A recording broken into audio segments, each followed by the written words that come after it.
All right, we want to get straight to breaking news this morning at 5:26. Search and rescue efforts are underway after a bridge collapsed in Baltimore. Officials are giving an update on this incident right now. Let's listen in. At some point during that chain of events of calls, we began to receive indications that a ship may have struck the Key Bridge. We got further information through multiple calls that the Key Bridge, portions of the Key Bridge had actually collapsed. At about 01:50 hours, our first unit arrived on scene and reported a complete collapse of the Key Bridge.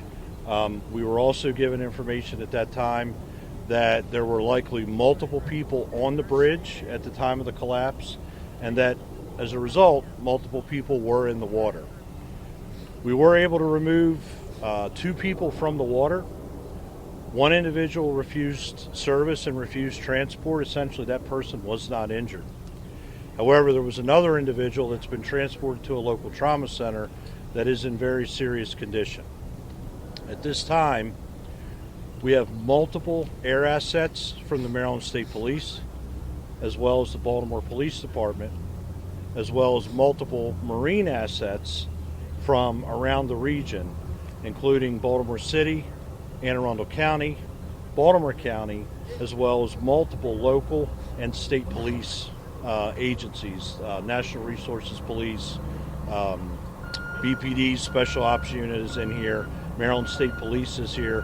We have multiple resources. We are still very much in an active search and rescue posture at this point, and we will continue to be for some time. We have a large area that we have to search. This includes on the surface of the water, subsurface, as well as on the deck of the ship itself.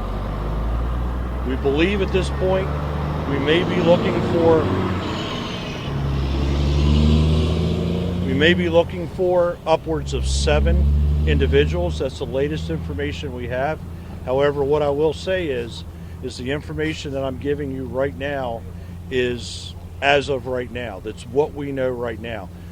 This is a very large incident. It involves a very large footprint. Multiple agencies are operating, therefore information is subject to change as we get more intel and as our crews work through the morning.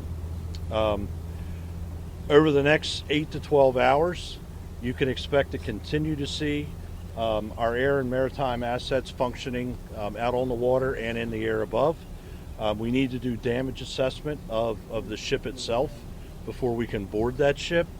And we need to continue our subsurface search, which is including different types of sonar. We have side scan sonar. We have other sonar capabilities here.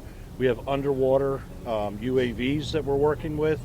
And throughout the night, we've also been working with infrared technology, both from the air and on the water surface. So I'm going to wrap up here with just saying this continues to be a search and rescue operation. It continues to be a very dynamic operation with multiple local, state, and federal resources involved.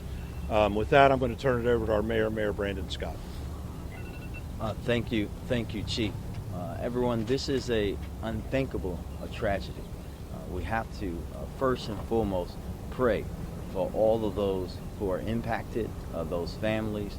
Pray for our first responders and thank them, all of them working together, city, state, local, to make sure that we are working through this tragedy.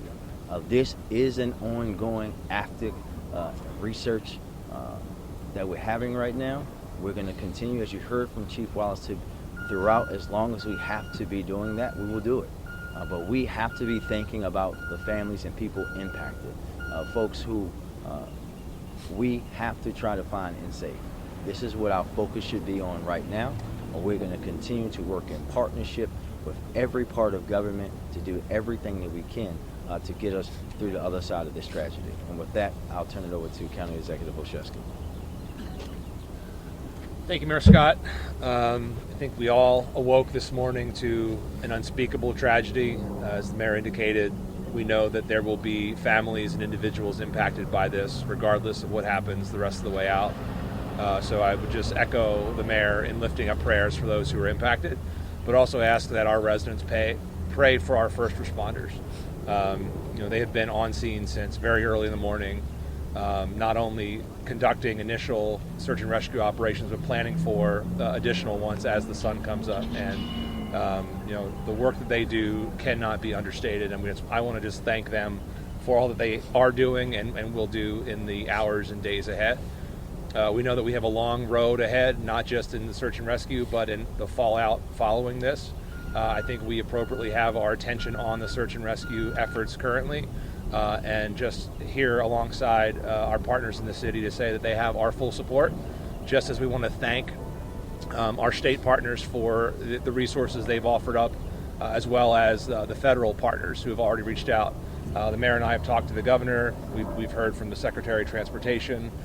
So collectively, we thank everyone for their thoughts, their well wishes.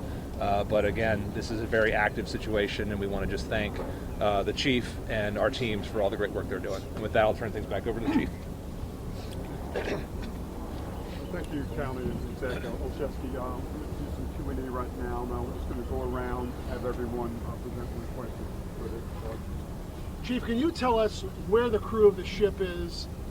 You also mentioned, too, that 2 people were rescued. Who made the first 911 call?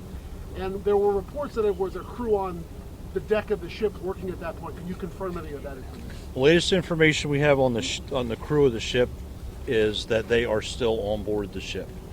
There's been comms between the ship crew and the Coast Guard. So as part of the overall operation, we communicate through the Coast Guard with the ship. And I'm sorry, your other questions? There were 2 people taken. Who made the first 911 call? I don't know who made that call yet. Okay, and were there other workers on the deck of the ship or deck of the bridge at this point? We had heard that information. Can you confirm that? We were being told there were workers on the bridge. We have yet to confirm that. We'll work with MDTA to obviously to get that information. About how many cars were on that ship? Last question. On the deck of the bridge at the time it collapsed. You don't have a number. I can tell you our sonar has detected the presence of vehicles submerged in the water. I don't have a count of that yet. Thank you. Chief, you mentioned upwards of 7 individuals that you're looking for. We've heard reports of as many as 20 individuals. Can you just paint a more clear picture of about how many people actually fell into the water, how many people you might be looking to rescue, and also if you can give an idea of how many vehicles, although you might not have the answer, but really just a circumference. Yeah, I'll start with the last one. So I don't know how many vehicles yet. I know that we have detected the presence of vehicles.